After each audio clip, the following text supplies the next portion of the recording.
For my project, I decided to make a script that would animate a bouncing ball using realistic rules according to physics, like acceleration due to gravity, stuff like that.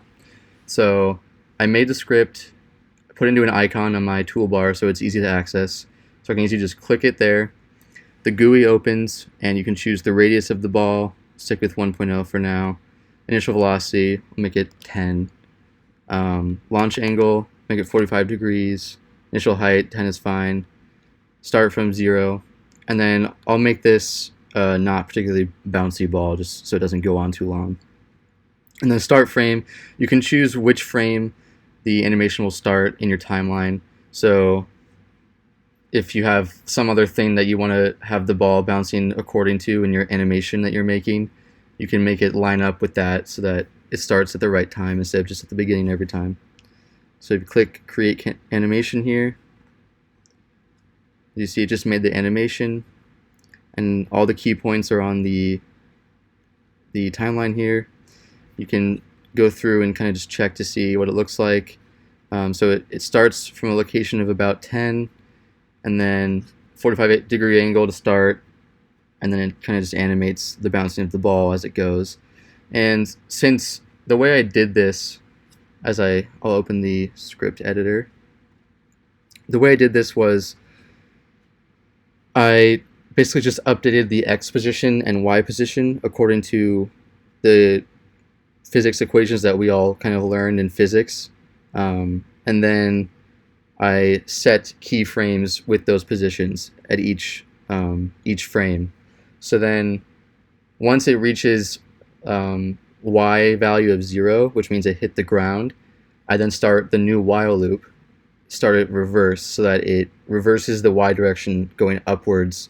And it also, each iteration, it will decrease the height by a certain percentage.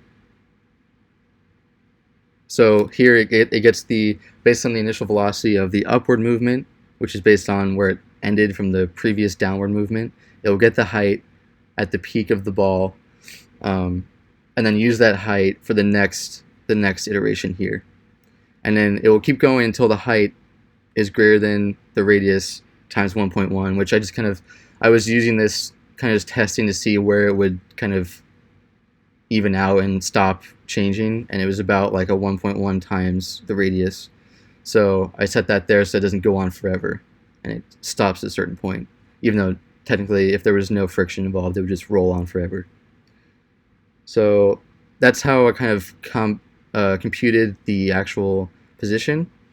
And then the GUI I made, I just have a bunch of sliders that are floats for each value that I want to input. So radius, velocity, launch angle, height, X position, and elasticity, which you can use this if you're creating something, for example, like a metal ball as opposed to like a rubber ball, and you want to kind of simulate what it would actually look like for that material. You could change elasticity to make it more realistic. And then I have an int field for the start frame, which is you just input the frame that you want to start at. And then the button, once you click it, it commands, it goes to the callback function, inputs all of the variables, which goes up to here, and then the callback function takes animate ball, which is my function here, and it queries the values of the sliders and the int field and gets those values and inputs them to the function, and then it runs.